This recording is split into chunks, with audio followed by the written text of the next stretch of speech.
Welcome to the Hedgehog Watchdog. I'm Greg Baldwin. Uh, Devin Saxon's going to be behind the scenes tonight. We are joined by the libertarian candidate for U.S. Senate this year, Tamara J. Lesnar. Welcome to the show. Hi, Greg. Thank you for having me. Well, it's good to get to talk to you, and I know I've had people asking me, they don't know much about you, so they want to learn more, obviously. And we just want to give all of our candidates the opportunity to talk to people, learn more about you. Actually, if people are watching at home and they have a question, as long as it's not rude or something like that, they could ask that live here, and we will maybe get an answer for you if somebody has a specific question for her. But why don't you just go ahead and tell us a little bit about your background and stuff like that? Well, I was born in Chicago, so I'm a Chicago baby. But my dad grew up here on my grandparents' farm when they homesteaded here. And I came up here, I guess, every year since I've been living. But when I was here as a teen and a young kid, I actually worked these farms. And I know exactly the hard work that comes with having a farm and feeding the world. And that's quite important. But, as I grew up, I was a punk rocker. So I do have the shaved head to show it. But, I did a lot of jobs. I love to learn, and 17 years of schooling. It's a lot. Call us pleomats, and I will always learn. And, one of my girlfriends who's a teacher in Chicago, she said to me, "You should have been a teacher." And I said, "You know what? I am a teacher. I'm a teacher without borders."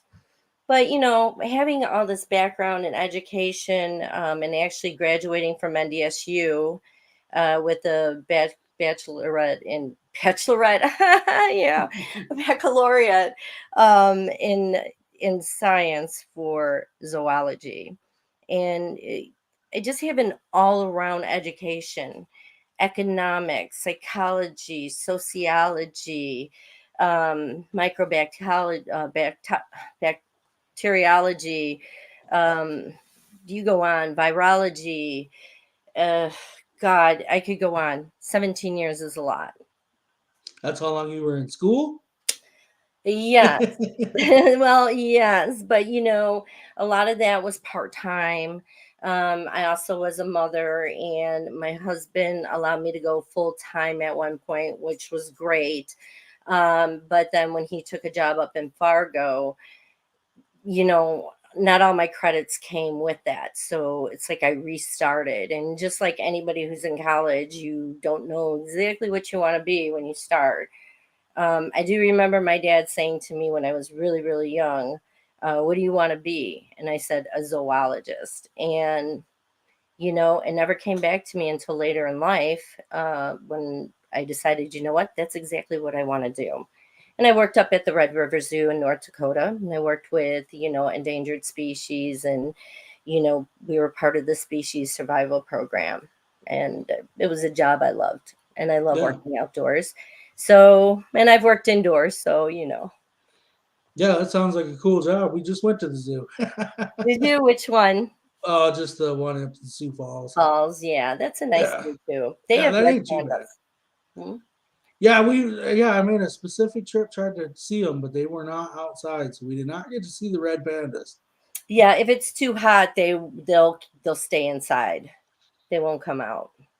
So let me ask you, why did you decide to run for office this year? Well, I actually have been thinking about it for many years. You know, when Trump announced that he was going to run for office, and not many people know this, but I did write an email to Loretta Lynch, and I told her that he was a clear and present danger. to not only us, but to other people, our allies, you know. And, you know, and I also wrote one to the general email saying the same thing. So now I knew what happened was going to happen. And I even wrote to Thune and Rounds and told them that the path they were taking was going to cause exactly the outcome we have today. So I saw it happening, but I've been watching the history of politics for a really long time. And, you know, a lot of times people say, why do you pick on Republicans? Why do you pick on Republicans? And you don't say anything about the Democrats. And a lot of people don't understand that most of the states actually are run in trifectas and triplexes on the Republican side. So you're not going to find, you'll find a few, I believe it's like 6 states that have mixed partied government. So that's not typical of the United States. And then, of course, you have your few Democratic states, which are quite populous. Um, but when you look at it, everybody is like complaining about what's going on, but the Republicans have been in office more often than the Democrats have, and the Republicans have had more trifectas than the Democrats have. So when you start watching what's going on, you start seeing your freedoms going away, and then you start watching these power struggles, and then you start looking at, you know, this incendiary rhetoric that they keep using, and you got to finally make a stand. You got to come out and say, wait a minute, where's the common sense? Why are we dividing our nation the way we are? For power? Like, that's insane. They're not working for us, they're working for themselves in their own pockets. So, you know, somebody needs somebody there to look out for the people. Yeah, you touched on a couple things there. Like for me, same thing. I kind of go after Republicans a lot more just for the state because, well, the Republicans are in power. The Democrats don't hold any real power in South Dakota, except for maybe in like Sioux Falls. But otherwise, yeah, you're gonna have to go after the people actually in charge, and at least here, that's Republicans. Uh, John Thune, he's kind of been a career politician. He's been I didn't look it up exactly, but he's pushing on 20 years in Congress. He got elected in the early 2000s, if I remember correctly. Yeah, 2005, I believe it was. So he's definitely a career politician at this point. Um, are you in favor of like term limits? And what would your term limits, if you are, Okay, well, look it like? depends upon which branch we're talking about. If we're talking about Congress, then we have a Yeah, I'd say problem there. Congress. Okay, if we have term limits, but the problem that comes up with that is that there's no like permanent term limit where they can't run anymore. You know, like the president, he could do 8 years and that's it. You know, Mm. you're done. But the problem that we come up against a lot of times is that people don't want to run. I mean, look, I'm running on my own and I'm paying right now for everything that I'm doing. And it's like I go to want to advertise across the whole state, it will cost me $25,000. And for that $25,000, I'll get what, 3/4 page of an ad.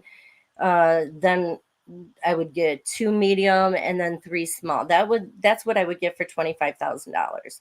You know, there's too much money in politics. So somebody like me who's coming up, you know, as grassroots, it's not easy. It's not easy. And so then you got these people who all have money. I mean, John Thune has 11.5 million war chests. Like, Mm. how can I compete with that?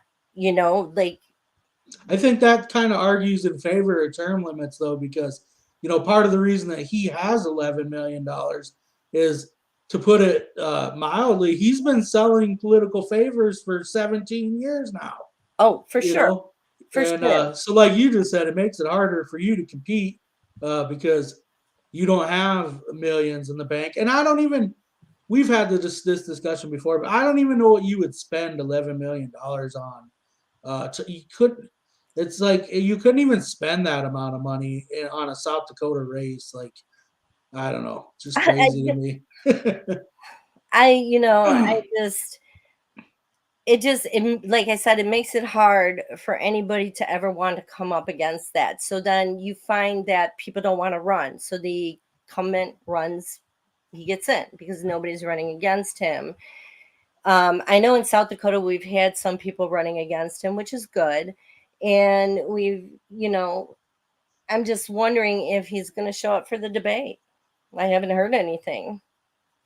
Yeah, I think that's part of the problem too. Is some of these politicians know how easy it is for them to get reelected, and they Mhm. aren't even engaging the public anymore. Mm-mm. Kristi Noem has said she's only going to do one debate this year, and refuses to debate on South Dakota public broadcasting because they're too liberal.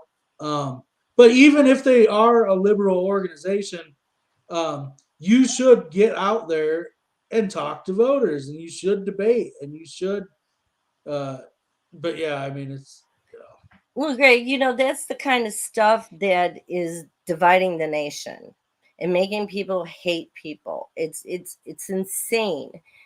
I mean, it seems like politics has lost all common sense. It like flew out the door. Couldn't stand being in there anymore with the corrupt, right? It just, well, once you I have don't know. Donald Trump as president, it can't get any crazier. No, it can't. And like I say to people, look, everybody is innocent until proven guilty. I mean, the circumstantial evidence is pretty strong, and many American citizens have gone to jail on circumstantial evidence. So, we're just going to have to wait and see. Everybody's innocent until proven guilty.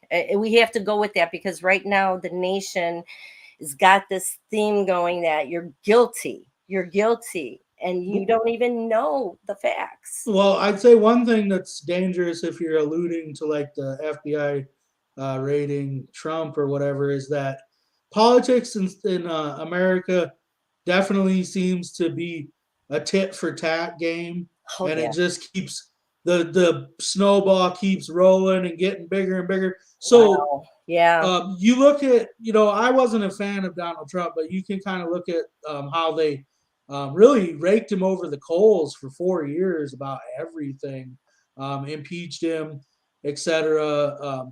And then now it's like, okay, well, now the FBI is raiding him. It's like, it makes you wonder. I've already heard plenty of people say, well, you just wait till we get in office. And it's what's going to happen because it's like you set this standard and I got to tell you, it is. This is revenge politics, and it's not doing any good for the people. They're not doing any work for the people. And, I call these guys out because they will say one thing and then they will turn around and say the totally opposite thing. And, I pull up their quotes. But anyway, going back to that, okay, you break the law, you break the law. Okay. There have been many American citizens where the FBI has stormed in and broken into their houses. No, it's very scary to have something done to you like that, I can imagine. But where are we going with who is more deserving and who's not more deserving of that kind of uh raid? And the fact is that Donald Trump had opportunity to turn in all the records, anything. I mean, this is the law. Okay, if I don't do that, they could just come and do it to me too. But I broke the law. I have to hold accountability. And he did turn over papers, but he only turned over so much. And you have to turn over everything. That is the law when you're in office. So, I I'm not the FBI. I mean, there are things in every administration that has done something that has broken the law. It doesn't mean it's okay. But you know what? We, the people, have to hold government accountable, not the government holding us accountable.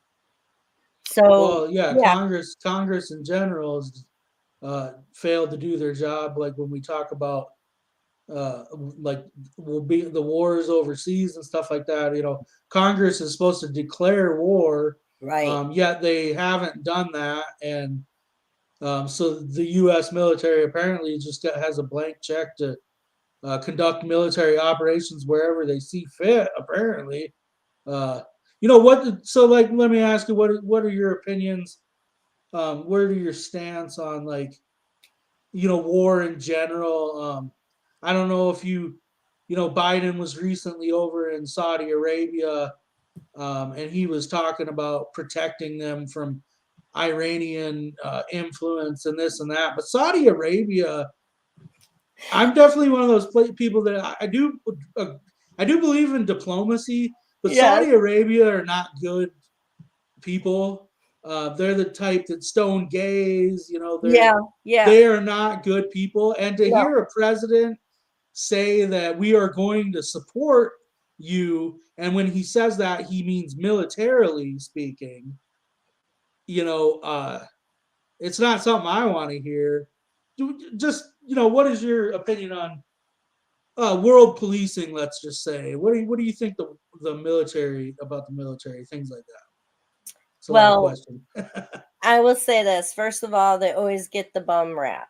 So, they go to war for us, they go to war for political ideas, they go to war for resources. But with our foreign policy and the way it's been, is we have gone in and changed regimes, and we've helped regimes, and they've turned around and used what we've taught them to hurt us. And that's not a very good policy. But really, honestly, we need to stay out of some of these foreign wars.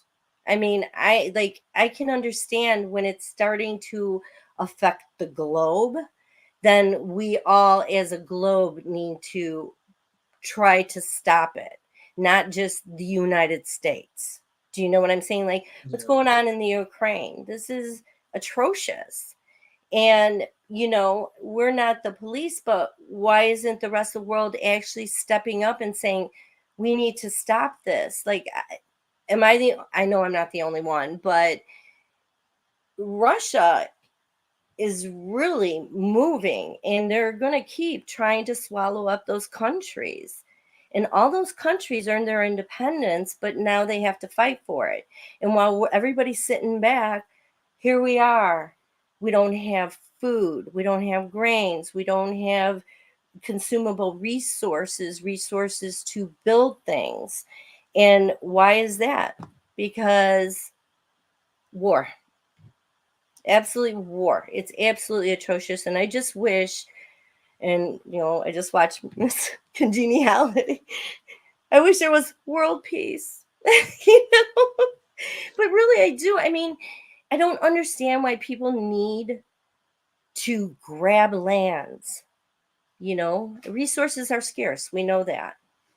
But it's hurting everybody. Look how many people died. And why do I want to have our soldiers, our men and women, going to some of these special interest wars?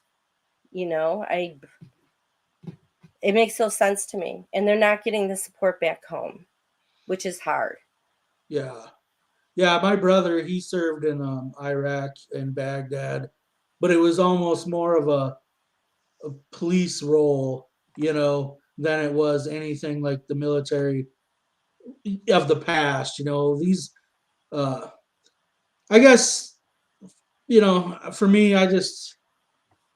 yeah, diplomacy is always a good thing. Right. Sanctions, I kind of subscribe to that old Ron Paul theory that sanctions are actually an act of war because the U.S. goes around sanctioning all these countries, and what ends up happening is it ends up hurting. poor people in those countries because now they don't have access, easy access to food. They don't have access to medicines, things like that. You think it's kind of like anywhere else? You think those rich people in those countries are suffering when you're putting sanctions on that country? No, it's the poor. Of Um, course, it's the poor. It's always the poor. It's always the yeah. people below them, you know. So let me ask. This was kind of a. I was going to ask earlier. It was kind of more of a joke, but can you speed read? Are you really good at fast reading? Because Congress has the tendency to write these 10,000 page bills that there's absolutely no way that you or anyone else could read that thing in the amount of time that you're expected to vote on that. And I mean, it is kind of a joke, but at the same time, I mean, let's say you did get elected to Congress, it's like that kind of sucks to you're expected to know this and vote on it, and there's just no way. Oh yeah, there is. Well, you It's get a called team, you got a called team. it's it's called hitting the sound button that says read this bill, read Yeah, this text on the government website. Yeah. Makes it a lot easier, I especially suppose for that might, people who can't yeah, I see. suppose that might knock a day or Mhm. two out of it. But Yeah. Yeah. even that recent uh, Inflation Reduction Act that they passed, that thing was 700 and ended up being 750 pages. And I'm not a lawyer, but man, it'd be like 750 of the driest pages of reading material that you've ever went through. No, actually, Greg, I do read lawsuits and cases like that. I read Supreme Court opinions, or I'll read the transcript of it. And yeah, I can understand why you would say it's dry reading, but go and sit in a courtroom and it's even longer. Like for instance, when they're doing the hearings and then people say, "Oh, well, they're editing it."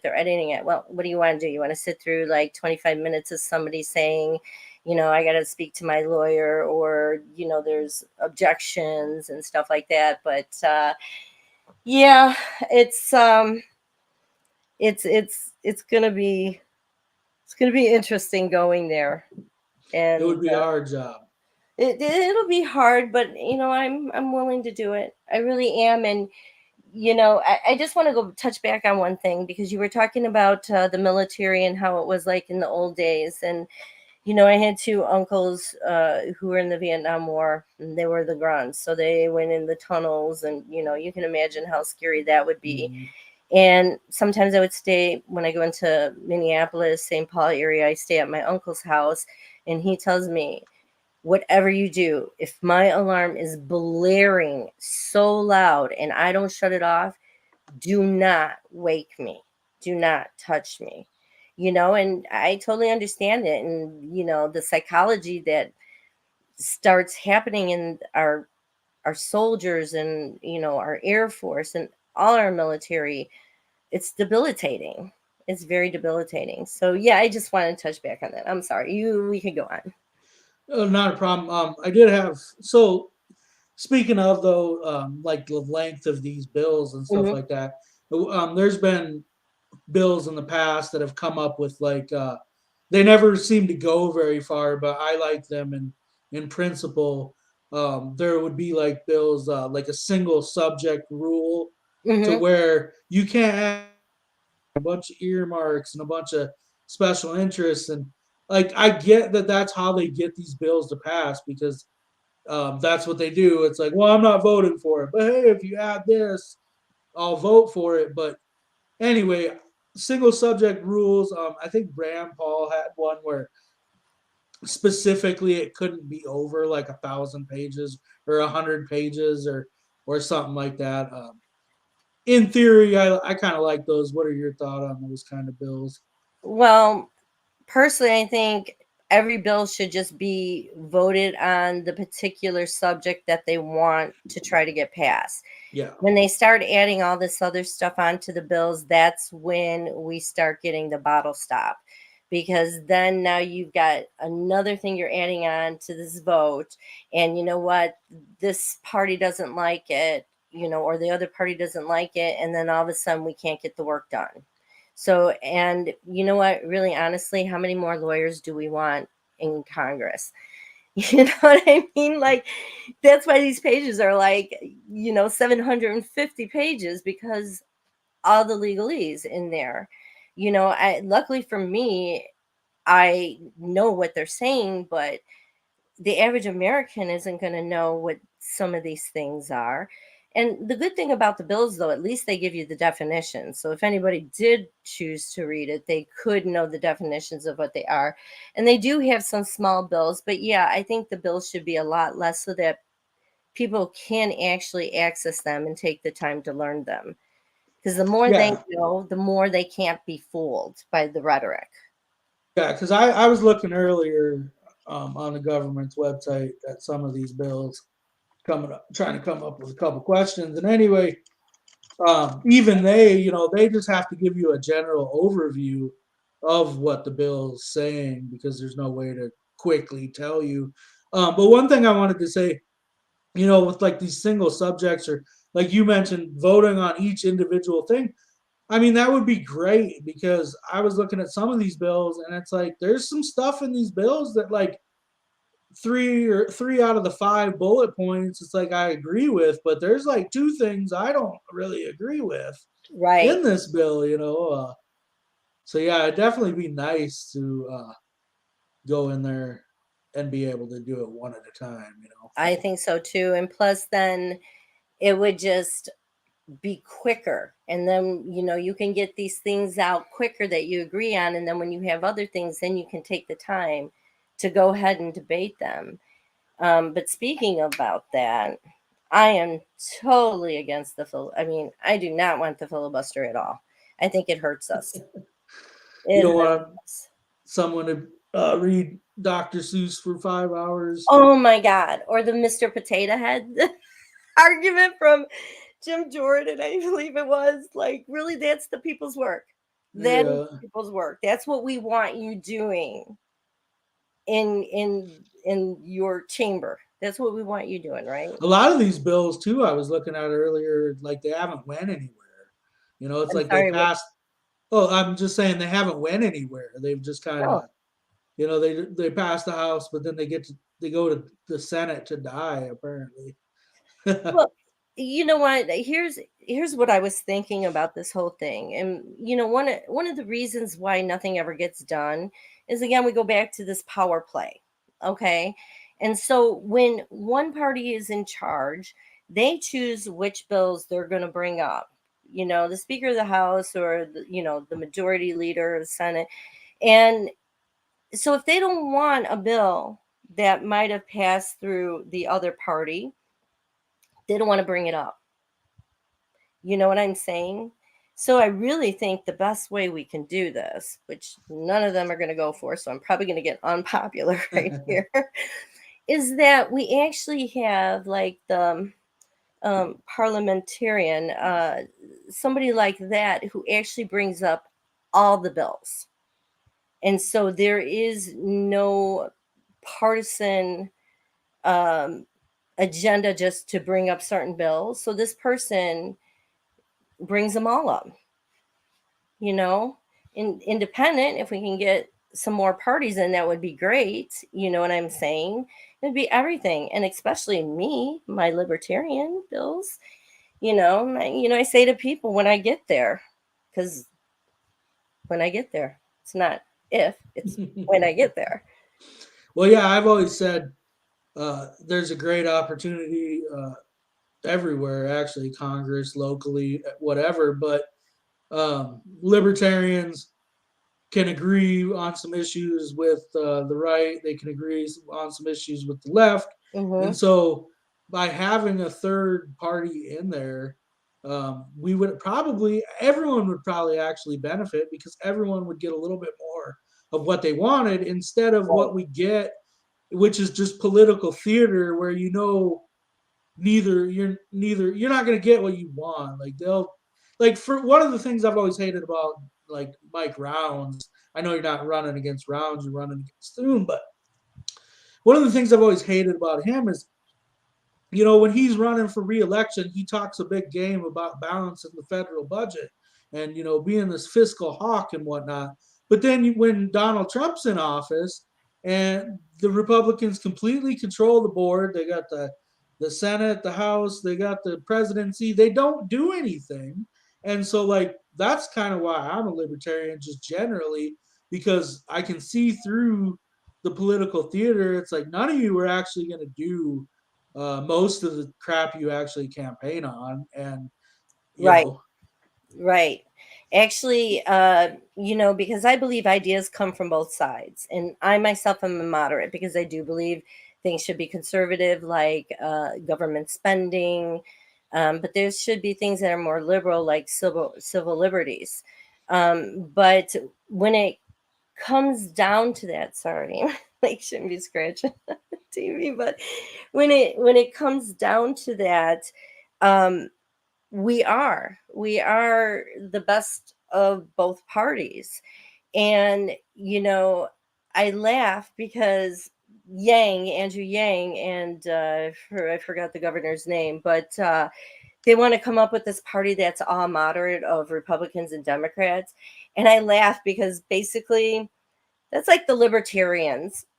You know what I mean, where it's both parties coming together. But right now we have two parties, like two tribes, like Frankie Goes to Hollywood said, two tribes when go to war, yeah. money's all that they can score, so yeah. I think libertarians specifically in South Dakota get just more Democrat votes than they do Republican, anyways. Just because they're, like I said, our state is so heavily red. Mhm. It's Mhm. um, but be that as it may, oh well. We can like touching on the military again real Yeah. quick. Yeah. The Pact Act. I was going to Mhm. bring that up. That was the burn pit law. It Mhm. actually just passed. Thunes and Rounds initially voted against it, Oh yeah.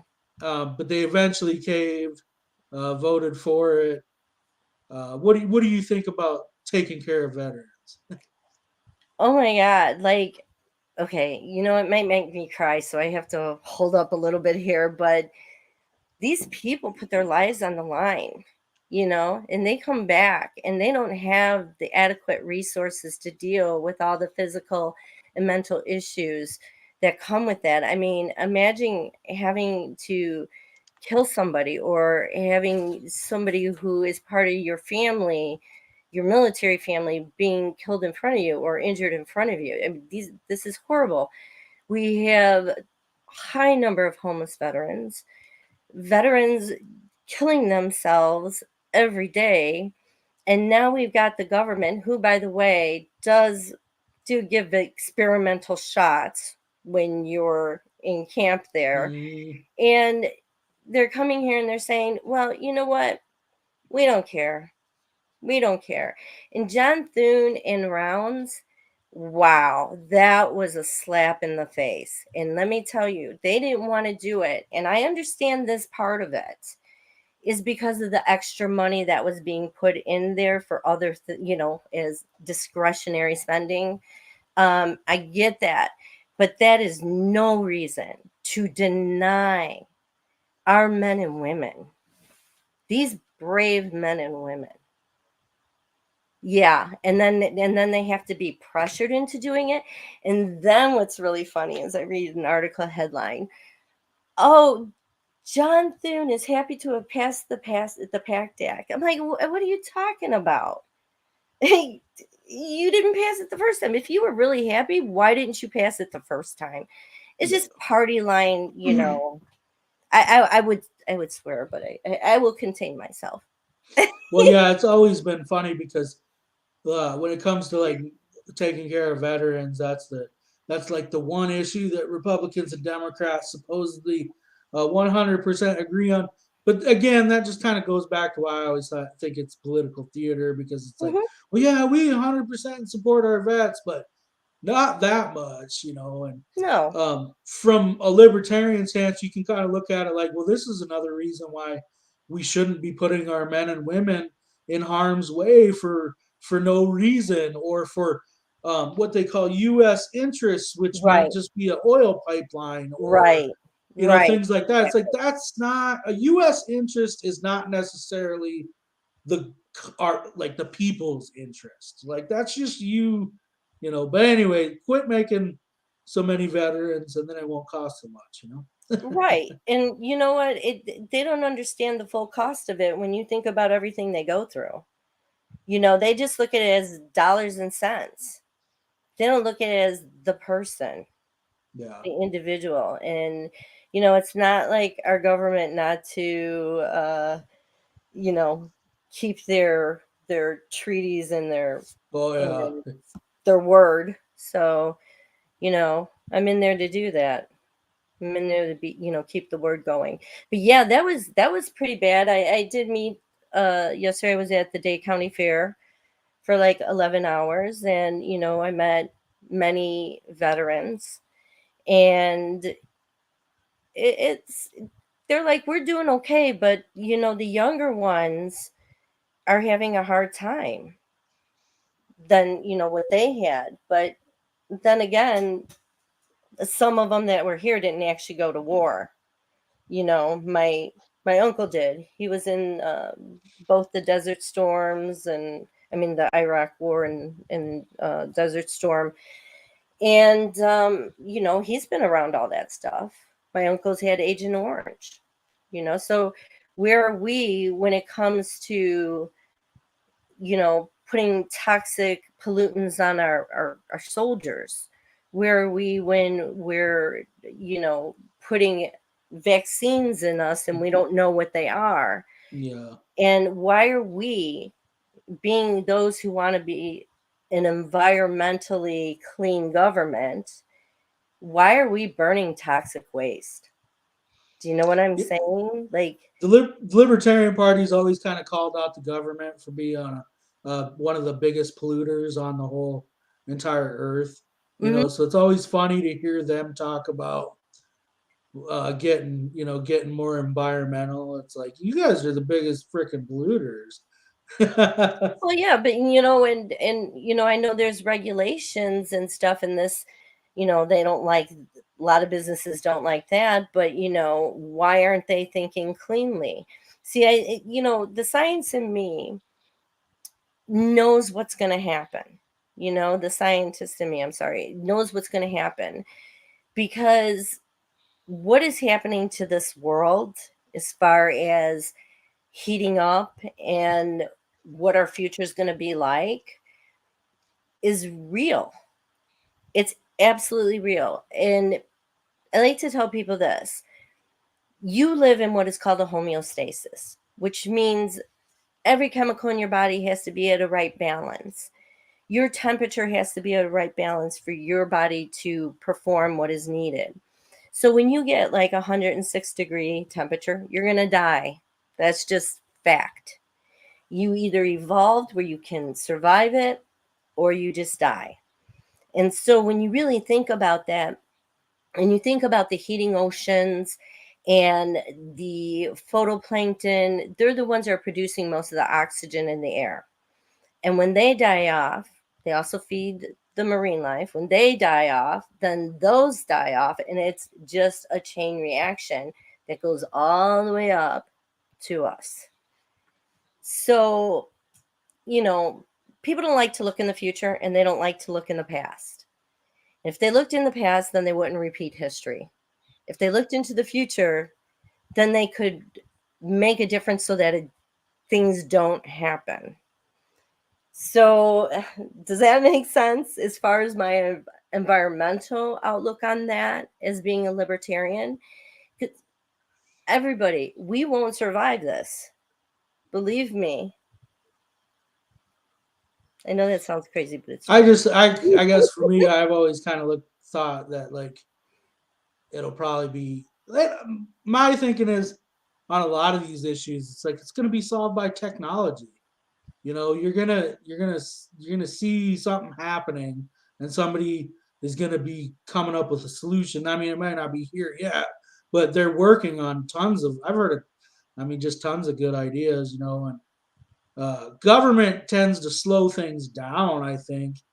But like one of the questions I actually was going to get to tonight was about ask your stance on abortion. But like even that, I feel like abortion won't even be an issue at some point in the future because technology will just be there.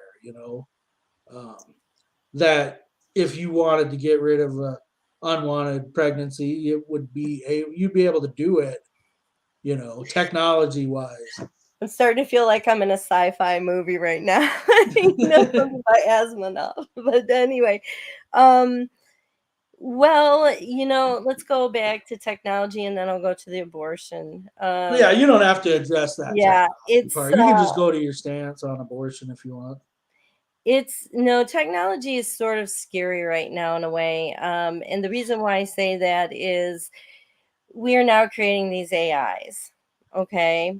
And these AIs, they're learning. And I believe I forgot which one, I read it a little while ago, but I've been busy with the campaign. One of those AIs actually became aware. Okay. So now we're using these AIs in war, right? And if you think about self awareness, this means that they could start actually doing what happened in iRobot, or we may end up in a Terminator scenario. So, yes, I do get a little scared with some technology, but in general, technology is awesome. It is awesome as long as we don't corrupt it, like the atom bomb. You know what I'm saying? That was corrupted. Well, I don't have a whole lot of faith, I guess, but uh, so no, but so they are. I guess real quick, we'll just go back to that Oh, the abortion. abortion thing. Yeah. What's your stance on that? And they are trying to do a bill ensuring access to Abortion Act of 2022, it was called, that would make it so you couldn't be prosecuted for crossing state lines because, like, South Dakota, North Dakota, other real red states, they're not going to allow it as long as they don't have to.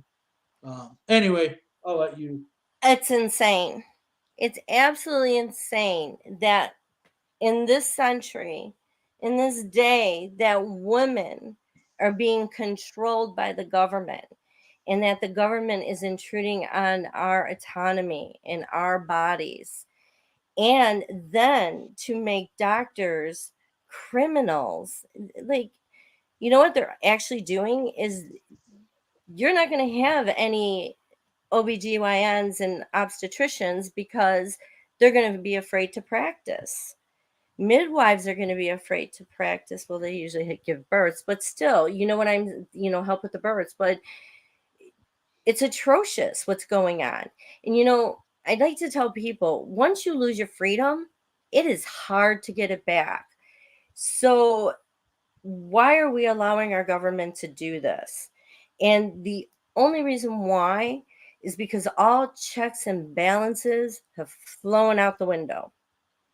You've got a presidency last term who controlled the DOJ tightly, and then you have a Republican Congress who just went along for the ride and just stood on those party lines. And so there were no checks and balances. And now you've got Republicans sitting there saying, oh, well, the Democrats just don't want to be with the justice system. Well, guess what? You're supposed to be checking the justice system. So if you have to make a law to protect the people, that is the only way you're going to check the justice system. And now with this partisan justice system, it's going to be hard. It's going to be hard for a lot of people and their civil liberties. Because they want to go back and they want to take away some of these laws. Yeah, another one that they um, have taught, or at least I had heard that there were rumblings that they were talking about doing away with the Supreme Court decision a few years ago that legalized gay marriage essentially. There's been rumblings that they might try and take that away. So there is a bill that passed the House, waiting on the Senate. Like I said, apparently that's where bills go to die. But Yeah, it's called right. the Respect for Marriage Act. And again, I didn't read the whole bill, just kind of the overview, but would basically allow for gay marriage. I think it's kind of crazy that in 2022 we're somehow going back on some stuff that's been normal for over 10 years now. I don't remember when that Supreme Court decision came out, but I mean, gay marriage has been pretty normalized for over a decade now. It seems a little ridiculous having to write a law to respect that. What are your thoughts? Um, well, you know what? I have Marriage is been just to between a man and a woman? no, no, no. Just kidding. And you know what? It's just people picking on semantics. I mean, if you love somebody and you want to commit your life to them, no matter if you're heterosexual or homosexual, um, that's your right. You know what makes you less of a citizen just because of your sexual preference? The thing about the government is they like to pick and choose certain societies that they want to make laws against. So, this is the ultimate reason why we're where we're at. And if I go there, that would not pass. Like, no, everybody has a right to have love. Everybody has a right to have a partner for life, and it is not my business or your business, or especially government's business, to tell you that you can't do that. You know. I think So, I think government actually has a conflict of interest there, anyways, because so a lot of the reason, okay, so hardcore libertarians would tell you that government shouldn't be involved in marriage at all, anyways, mhm, which is correct, but the government is involved, and one of the reasons the government is involved is because of like contracts and insurance and blah blah blah. But the reason I say it could almost even be a conflict of interest is because the government has like death benefits and they have other government benefits, and when you somehow repeal gay marriage, mhm. well, you're actually reducing costs because now you've eliminated beneficiaries and you've eliminated sending payments to spouses that were same-sex couples and stuff like that. And so I don't know. You know, There's a financial interest to doing it. I now that you're bringing it up, I could see that as an underlying reason, but I think it's more fear, fear of losing control, fear of not being able to tell everybody what they have to do. So I think it's more that. I also think that, I've been noticing our government, especially since Reagan, has really been pushing a lot of Christian laws onto the people, which should be a concern of everybody's, because we are not supposed to make a law declaring a religion. And even though we're not doing that, what's happening with these politicians, and you really, really got to look between the lines, is they're sneaking them in. You know what I'm saying? And people don't see that. They just sneak them in there, and then maybe like 2 years down the line, another one sneaks in. And, if you look at the population of the Senate and the House, it's mostly Christian. And I don't have a problem with Christians. I believe in, freedom of religion. And I think that many religions bring good things and good ideas, good morals, but everybody wants to fight and make everybody follow their religion. So if that's what we want, we're going to just end up like some of the Middle Eastern countries, aren't we? If we start implementing these kinds of laws and not actually declaring religion, but making it so with what you're writing in. Yeah. And that's one of my concerns about that. But Greg, I wanted to go back to something about the abortion thing. Okay, so under the Constitution, the Commerce Clause says it should be unconstitutional for a state to make a law preventing their citizens from going to another state. Now, I know I had this definition up here, but I did, think about this idea way before. And it's true, it does interfere with interstate commerce. Not that I really want to look at abortion as commerce, because that's terrible. Like, I love babies. I love babies. And but I understand that there are times that women cannot raise a baby. It's just how it is, or they don't want to raise the baby of somebody who raped them. So it doesn't matter how you feel about abortion, if you're pro choice or pro life, it still remains that you can't tell somebody what to do with their body. So I just want to go back on that. So I'm sorry to take you off No, course. no. Speaking of property rights, Hmm. you own your body. That's a property right. Right. But you kind of are around farms, been a farmer, Hmm. um, and this is kind of a local issue, but just kind of touch on how you feel about property rights, especially when it comes to the government.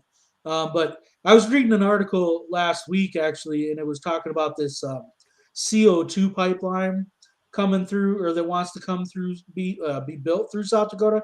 To be honest, I don't understand what they're doing and why you're pumping CO2 through the ground. But anyway, farmers and people in South Dakota are upset because this company that wants to build the pipeline is trying to do a bunch of like surveying and mapping and whatever. And apparently, they believe that they have access to all these private lands because of some obscure 1954 law that allows them to. And anyway, the property owners are upset basically that they got these people traipsing through their property. Again, I don't know much about this CO2 pipeline. I don't understand what it's supposed to do necessarily. Maybe you do, but what are your thoughts on like property rights in general when it comes to the government trampling and coming through your? It's your property. You can do what, it's your property. You don't want, they shouldn't be trespassing. They shouldn't be coming on. You have every right as the owner of the land to have them taken off your land. And, really honestly, you got to think a lot about what these people in, the state government and in the federal government, they have a lot of stake in these pipelines. Mhm. Like, for instance, you've got the XL pipeline that was coming through. Really honestly, you know how many um, pipelines have spilled oil? We only have so much fresh water, and we are seeing lakes drying up all around. So, these are things that aren't good. And if people don't want them on their land, they shouldn't be forced to have them put on their land and or under their land, and especially if they're farmers. You're taking away their money. That's insane. Yeah, government's been too intrusive lately, and they've been too much in the pocket of big money and corporations. And I just want to say one thing about corporations that I really would like the people to know.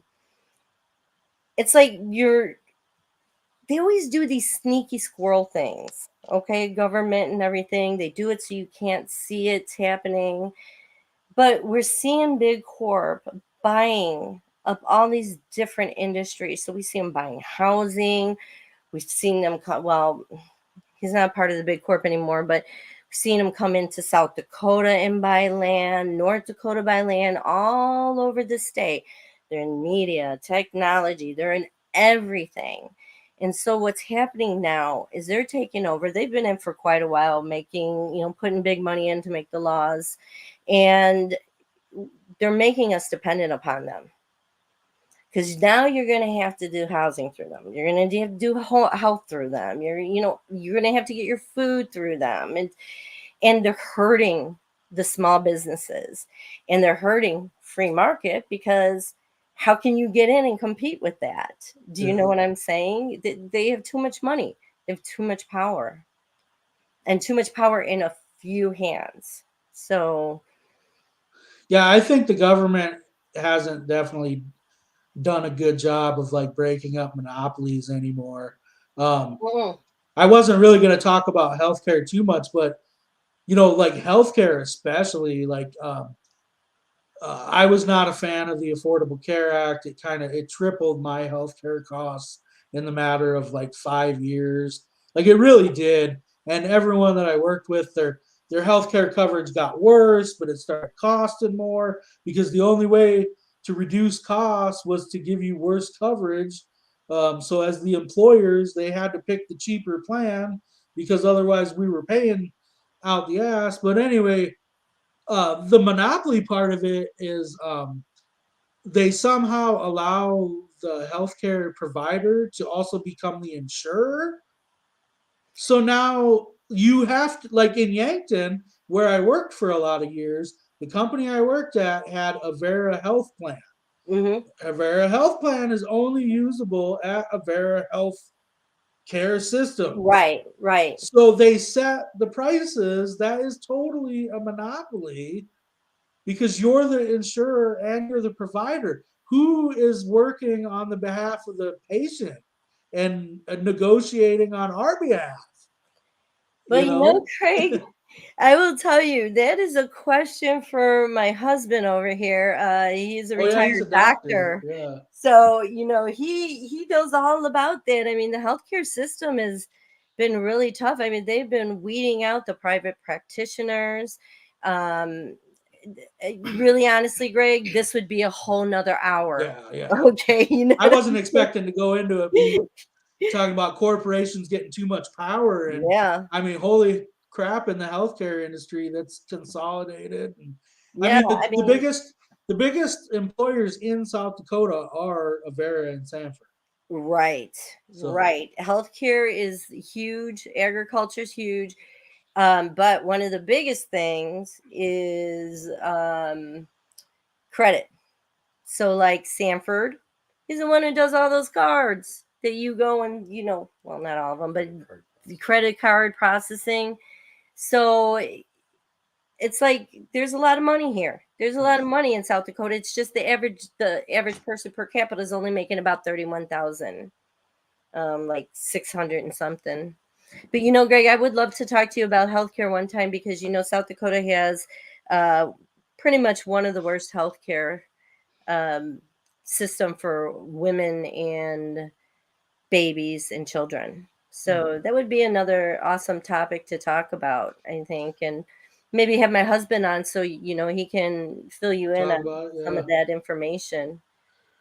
So I really only had like maybe two more questions. Sure, go ahead. Um, we'll go with the tougher of the two first. Like, what's your immigration policy?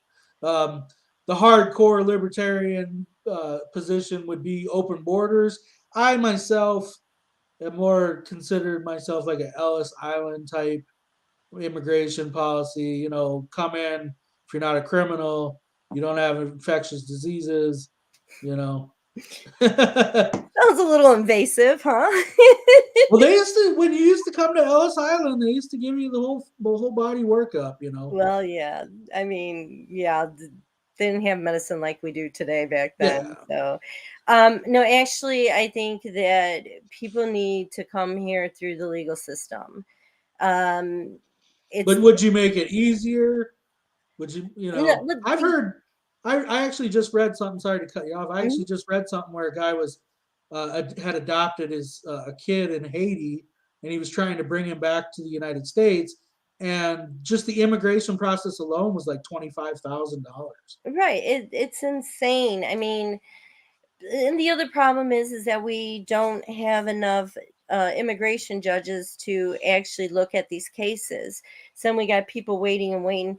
It's like it's really tough, because you don't want people always flooding into your country, but you also have to think about the humanitarian issues about it.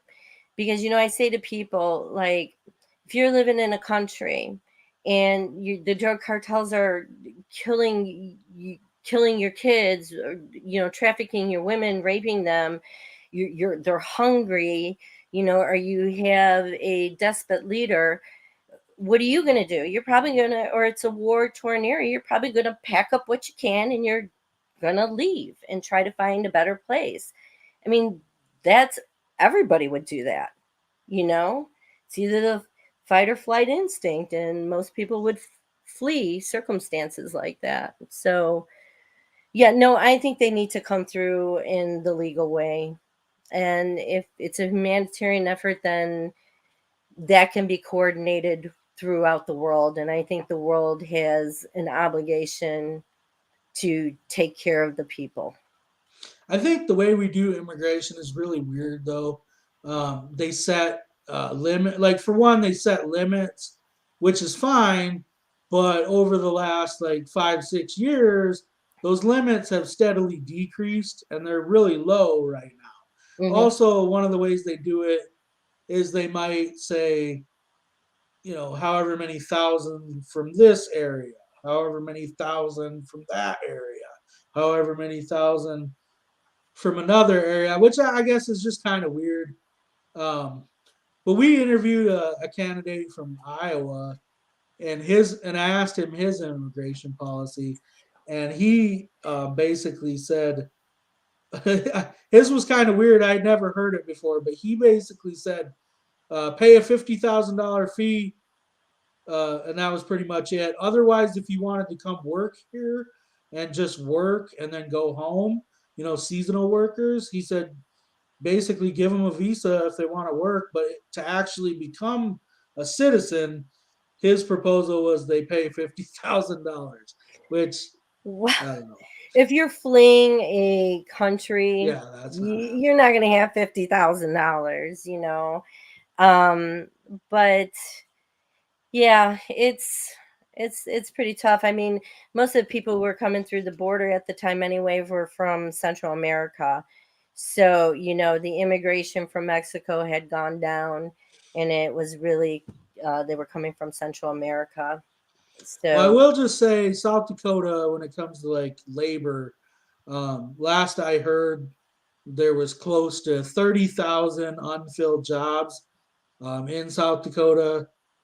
But we're not the only place experiencing a labor shortage. Um, and I just don't know where those people are going to come from. I don't know if the Congress thought, or the Supreme Court thought, well, we need to get these birth numbers up to fill this labor shortage, so we're going to ban abortion. that's probably Um, why they did it. but that's a long-term solution. I think we need some visas to It's the so short funny. term. Actually, the H1 visa, HB1 visas are really a problem here, because what's happening is they're bringing the people over in certain fields to come here to America to work the jobs that Americans were already working. So, I would read articles and people were like, I'm sitting here right now and I'm teaching somebody my job from another country to take my job. And Well, like, it's hard.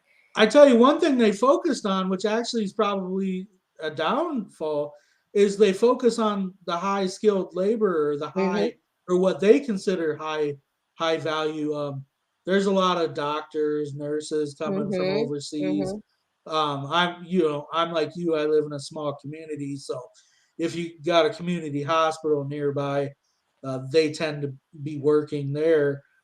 But so they've decided to focus on educated, highly skilled. Mhm. But what we actually need are low skilled people Well, in a I would way. call them low skill, Greg. Well, the jobs that are desperately available, uh, you Yeah, I know, know. Low wage jobs. they're lower wage, and Yeah. when and they're lower Yeah. skill. So But, I was just talking to people about this because we're seeing a lot of ageism going on. Um, and we see that these companies are hiring mostly graduates, but you know what? You don't have to go to school to learn something. You can sit there and learn. I mean, they used to have apprentices back in, centuries ago, but Yeah. I could sit at a desk, sit there, learn something from you, not have gone to college, graduated high school, and do the same job just as well as you. But we don't give opportunity to these people. It always has to just be those who went to college. So those who don't go to college don't get an opportunity. Now, yes, things like being a doctor, it's important to go to college and medical school. You know what I'm saying? But there's other things people don't need to have that. Mhm. But we're Yeah, not willing to give them that training or give them that jobs used to. opportunity. I'm sorry? Jo- no, I was just gonna say jobs used to do a lot more of that on the Right. job training, like you said. Now they've kind of think that that's the problem with government spending money. It's like now they just think government should take care of it for us. It's like, well, you should get our workforce ready for us. It's like, like I was a welder for 10 years and I took some tech courses on it. There were slower or there were faster ones. They weren't like it wasn't like a year of school, but anyway, now you almost see people pushing. It's like, well, go to tech school, take out a $10,000 loan Mhm. to go to school for a year. We're going to teach you how to weld, and it's like that's great because there are lots of welding jobs. That's Mhm. fine. I don't have any problem with that. But jobs used to just teach people to do that. Right. You didn't have to take out a loan and go to school for a year. A company Mhm. would just hire you, and teach you to do it. Exactly, exactly. But then they went to a point where they were like, we're wasting our money teaching you this and then you're going to leave. So they took that all out of it. And, it's difficult. I've talked to people who've had 3 degrees, can't get a job. It's, but again, welders get paid really well.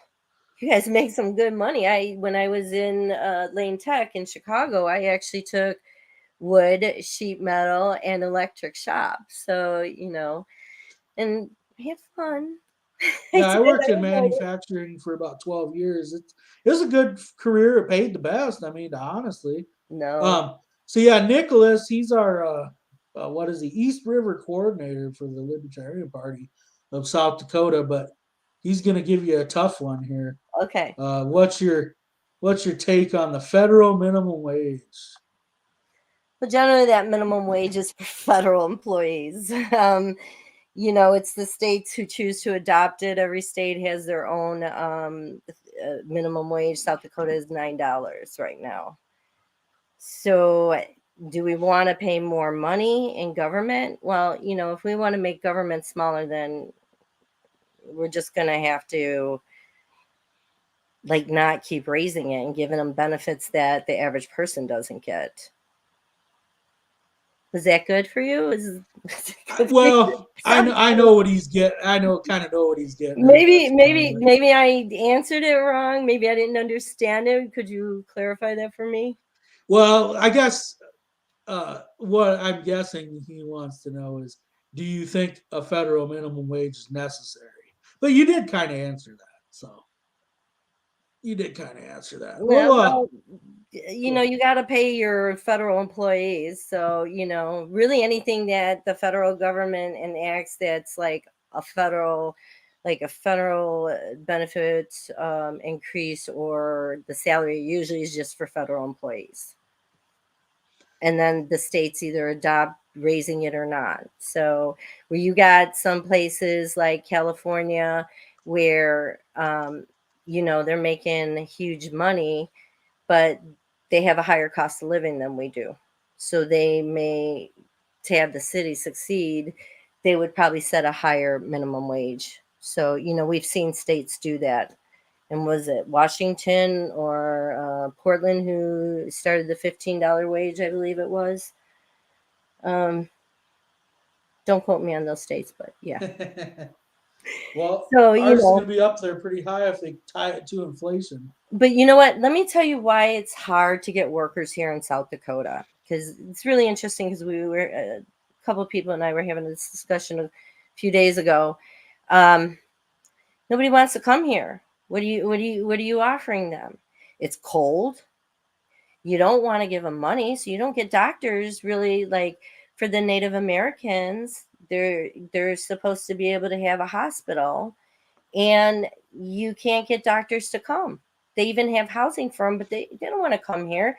And there's not enough money. Money is the only incentive that you're going to get people to come here in South Dakota. It really is. Well, this was kind of leading to my last question. One of the reasons I think people don't want to come to South Dakota, especially younger people, would be like, what's your stance on decriminalizing marijuana at the federal level? There is the MORE Act, which is Marijuana Opportunity Reinvestment and Expungement Act. I kind of read the bullet points on that earlier. This is definitely one of those bills where it's like three out of the five bullet points were really good, but there Mm. were a couple that I didn't really like. Isn't But that what it is always? Like some you yeah, like, some you don't, you know? but what so South Dakota is kind of progressing in the sense that we now finally have medical marijuana, but then like you got cheapskates like me that I don't want to pay for a license to consume a product. So let's just legalize it, which the voters will have an opportunity to vote. Actually, I was going to ask all of our candidates. So I am 27. It's called. It's to legalize marijuana in South Dakota. What do you think about that? Are you in favor of that? I am totally in favor of legalizing marijuana at the state and federal level.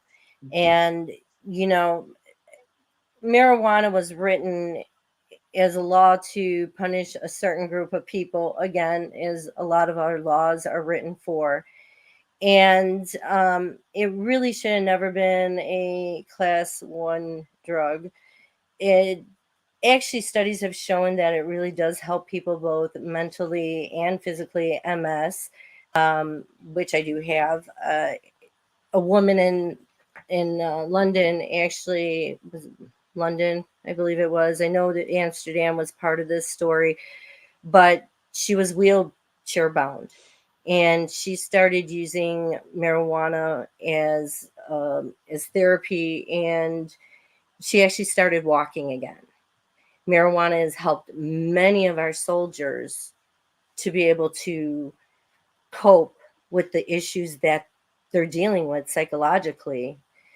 And, when you look at the studies that have been happening with psychosis is because we're getting these stronger and stronger hybrids. So they're getting higher in the percentage of the THC. So it's been having some effect on people, but generally, people who drive on marijuana are safer drivers. They drive slower, they're more aware. It is when you mix marijuana with alcohol or any other kind of drug that you can forget it. You're not going to drive properly. That's the effect of it. But generally, I see no harm in it. It's the same thing as alcohol. If you want to drink alcohol, you drink alcohol, but you have a personal responsibility not to hurt anybody while you're enjoying what you're enjoying.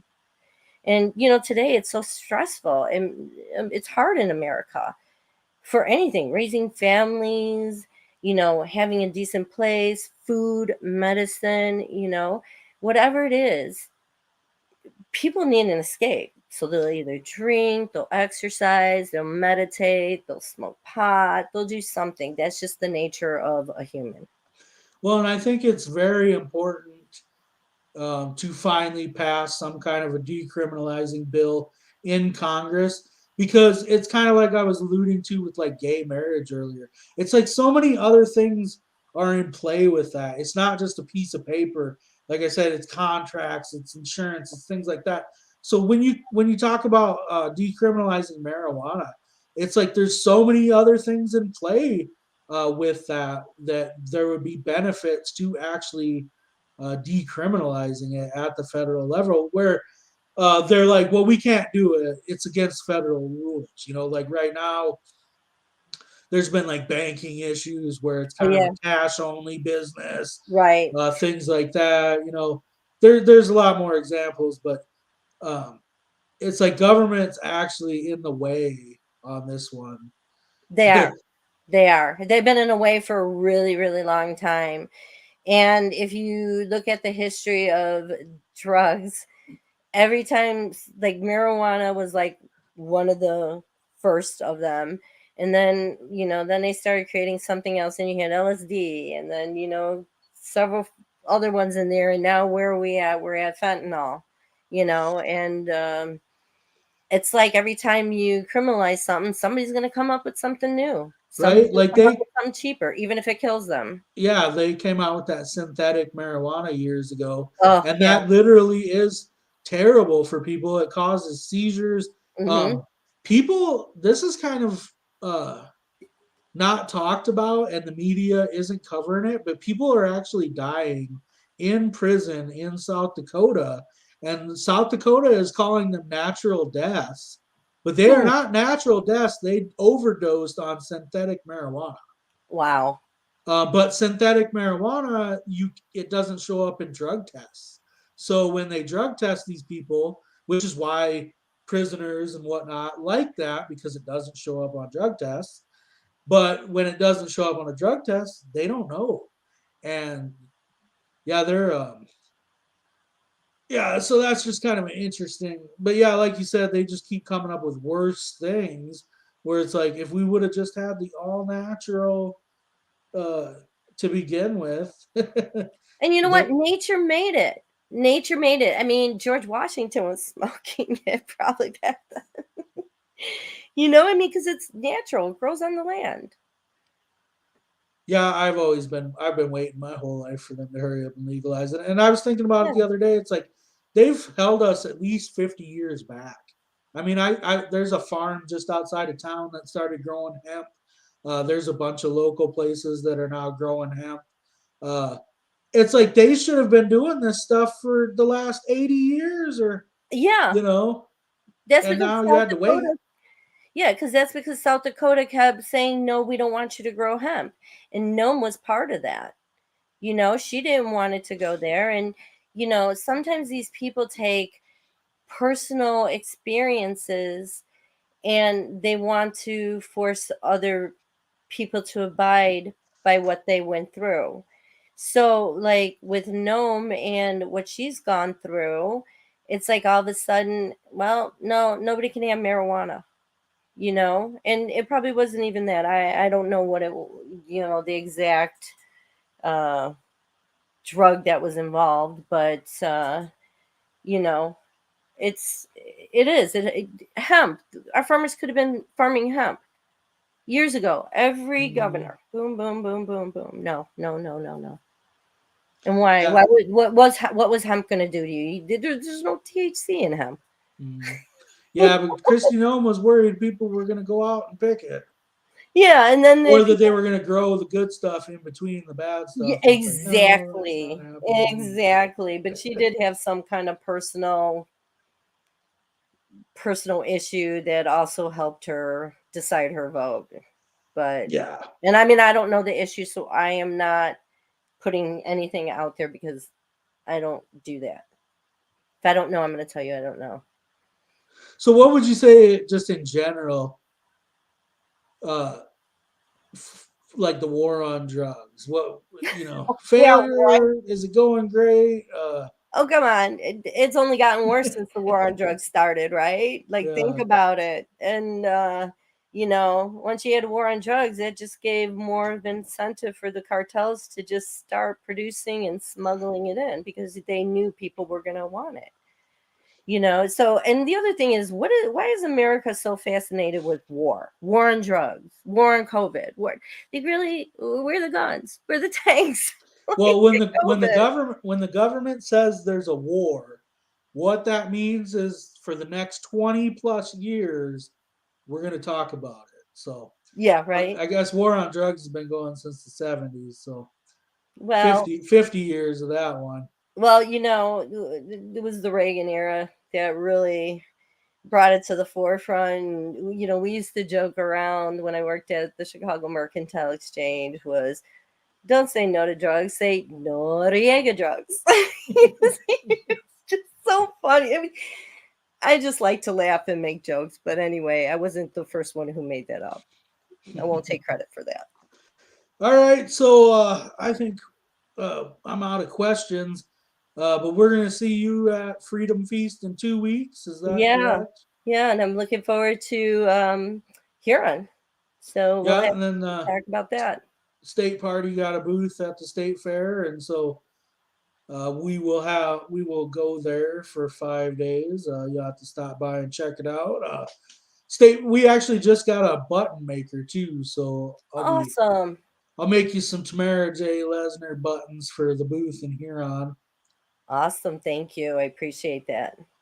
All right, well, thanks for tuning in tonight, and you want to plug any how to get a hold of you if anybody wants to email you, donate to you, or anything like Yes, that. yes. And if you want to type it out for them or something, Yeah, I can. it's Lesnar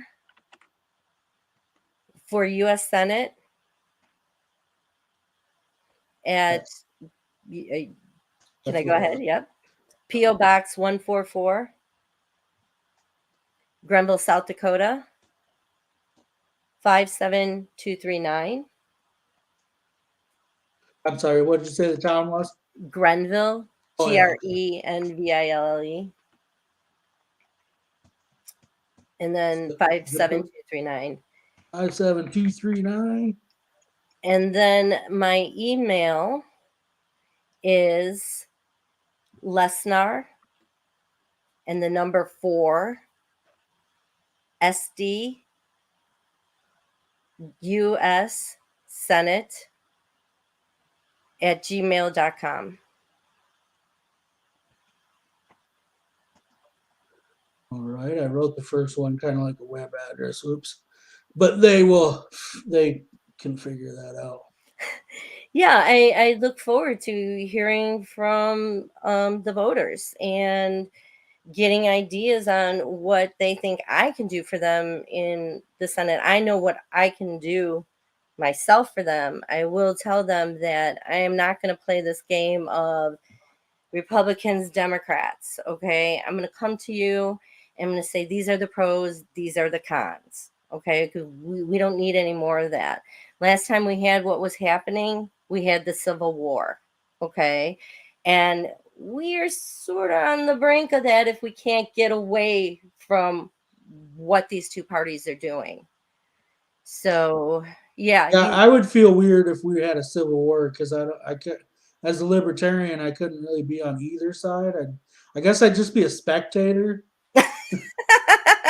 Let's just, how about this? Why don't we take the House and the Senate and put them in one of those cage matches, and just let them go for it.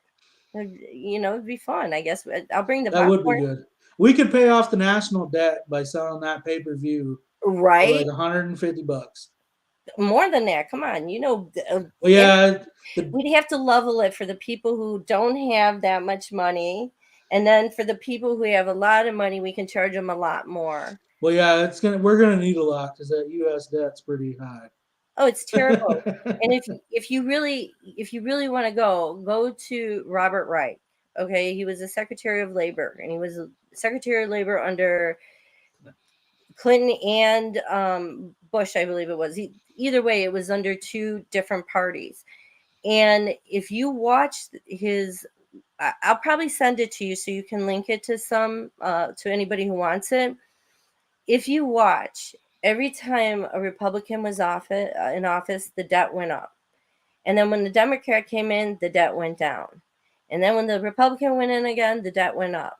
Now, the debt is going up now, but we have these circumstances that were out of our control, like COVID and, you know, supplies and everything else like that. But really, honestly, I'm going to send you that. And I would love for everybody to take a look at that and to really see the economics of what our government is doing. And the other thing about it is because we went to a service industry nation as opposed to a manufacturing nation, our imports exceed our exports.